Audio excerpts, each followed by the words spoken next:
closing argument, sir. Thank you, Your Honor.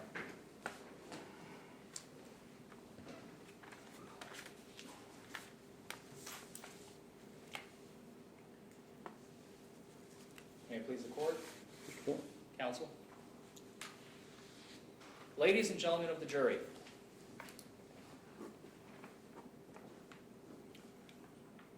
I have a badge, therefore you must believe me. That is the Commonwealth's case in one sentence.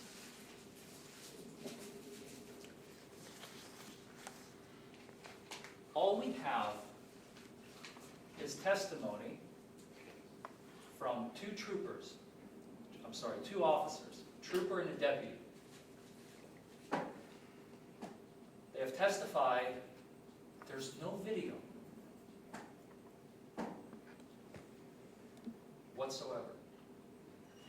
No video from the jail, no video from Deputy Montgomery, no video from Trooper Haney, no video from their body cams, their dash cams, the sheriff's office. Video that we can see, sometimes hear, of what actually happened. We have an Officer Nichols. He was there. Both witnesses testified to that, the Commonwealth's witnesses. Well, where is he? Did he have any body cameras? Dash camera video? Where is it?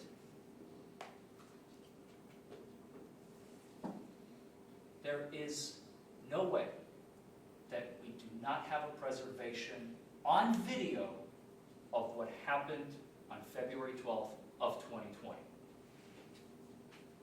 Why is there video? Why do governments have video? To prevent the fabrication of cases against citizens.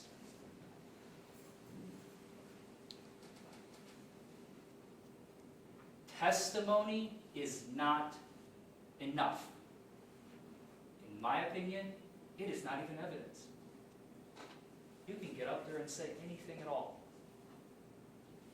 As we have in our cross-examination during this trial, you got a chance to see. I did not know what was going to happen today. I mean, I had a general idea, of course. I know the facts, I know the case. But I don't know what's going to happen when the trooper and the deputy are going to take that stand. And when they took that stand, you saw, you heard testimony that was not memorialized anywhere, not written down in any way, shape, or form. Not on video, not in a supplemental notebook, nothing. I have a badge. So you got to believe me.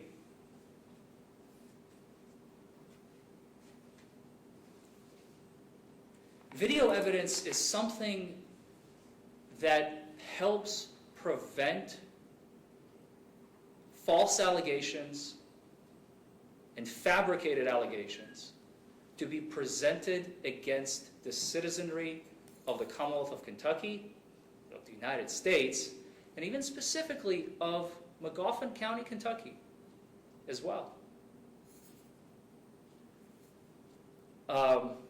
Some of you may be sitting there thinking, you know, sure, I've heard of these stories, but there's no way that this would happen in my hometown. Sure, I heard about them on the news, 60 Minutes. Not in my hometown.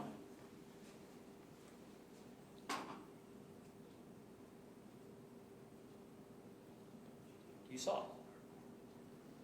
You heard.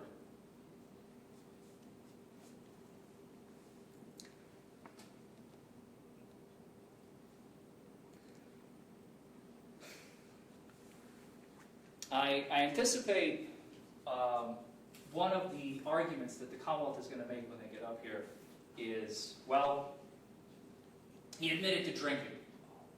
was true. He did drink, because that's what happened.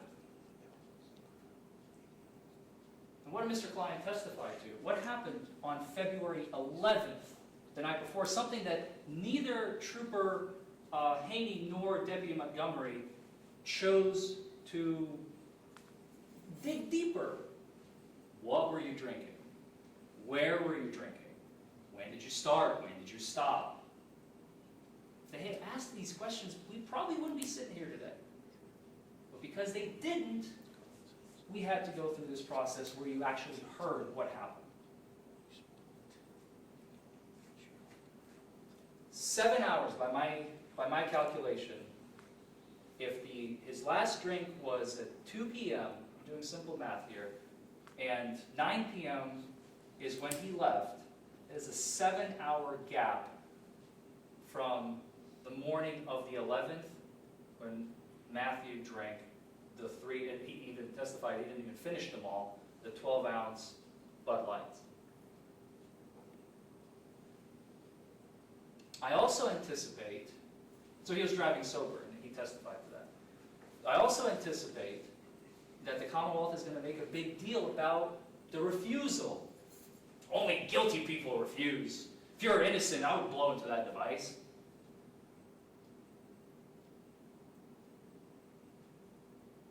You heard what both Robert and Matthew Klein have testified to. They don't trust these things. One of these devices even malfunctioned on the side of the road. When the trooper was giving him his handheld and it didn't work. Now you're asking me to do another one?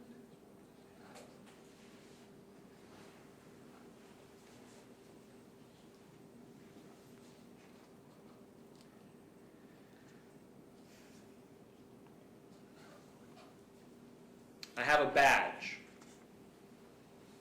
You gotta believe me.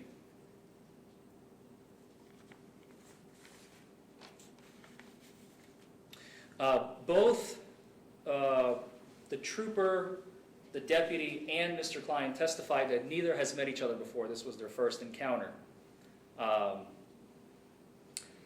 So, all of that testimony about, again, which I guarantee the Commonwealth is going to make a big deal about, because that is all they have, are words.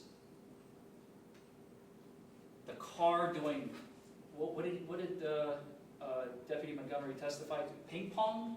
Doing ping pong on the road? Well, show us. If that happened, show us. Then we will believe you. This is a case where they have no evidence. They have nothing. They're trying to convict an individual based on words. I have a badge.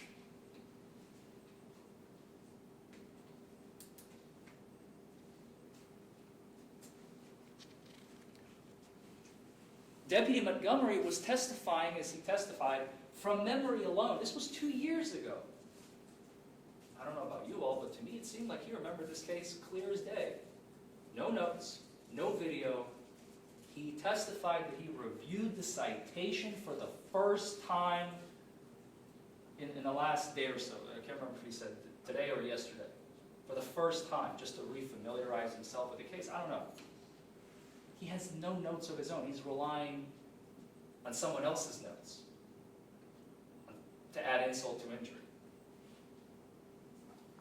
And now they want to convict, based on all of that, they want to convict a man of a crime. This is not a civil case, folks. We talked about this in voir dire. This is a criminal case. And that's why the threshold is so high. I'm going to talk about this again, but I would just want to preview the fact that they have not just not met their burden, they haven't even come close to meeting their burden of proving guilt of operating a motor vehicle under the influence beyond a reasonable doubt.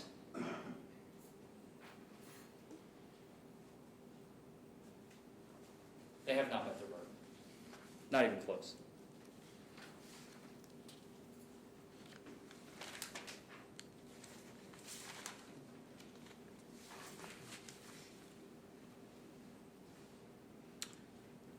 Some of the testimony that Trooper Haney himself confirmed on the stand that he testified to that is not memorialized anywhere on this planet. Number one, he found a solo cup in Mr. Klein's cup holder. Didn't preserve it, didn't write about it, but it's there. Number two,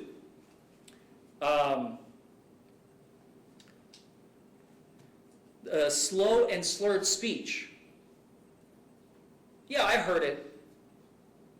Not written down anywhere, not memorialized, but it's there. Number three, Mr. Klein was unsteady on his feet, he testified to, confidently. Where is it written down? Not memorialized, anywhere.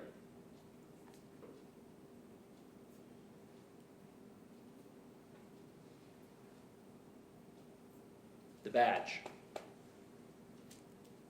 They're trying to take us back to 1965, before there were video cameras, before there was video evidence, before this could all be preserved.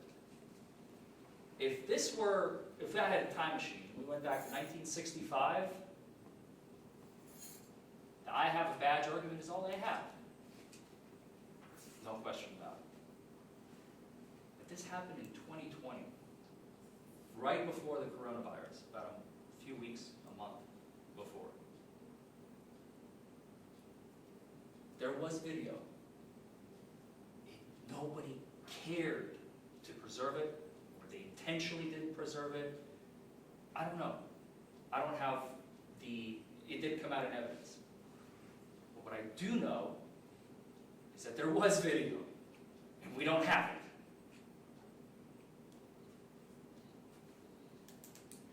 Video that is unbiased. It can be manipulated, sure, but it's extremely difficult and to do it in quality manner. We won't even talk about that. We'll just call it cannot be manipulated. Unbiased, neutral, eye in the sky. Records everything it sees. That you could have seen to make a determination of guilt or innocence of a fellow citizen of the Commonwealth.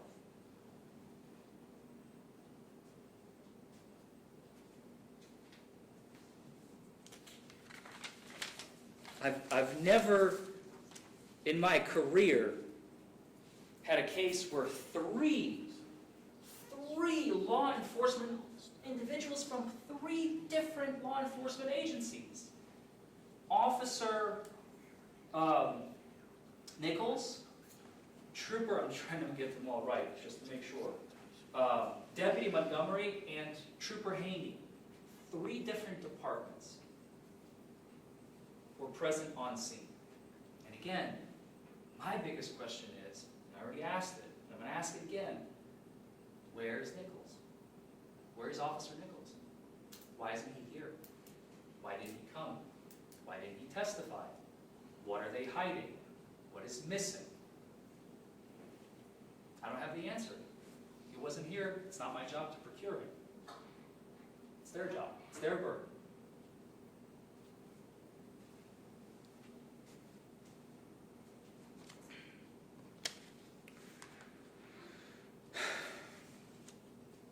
Like I said, this whole case is boiled down to this statement. I have a badge, so you must believe me. Because we don't have any video evidence, we have no way to confirm or deny what actually happened that night. The Commonwealth has no evidence, no real evidence against Matthew Klein, and they're going to be asking you in a few moments here to find him guilty of a crime of DUI, operating a motor vehicle under the influence, first offense, on February 12th, 2020. Now we think, based on everything that we have seen and heard, and you, I know, have seen and heard, because you were attentive, I was paying attention. I saw that you were listening. There is no other verdict that you could come to than a verdict of not guilty for Mr. Matthew Garrett Klein. Thank you. Thank you, Mr. Foreman. Mr. Joseph?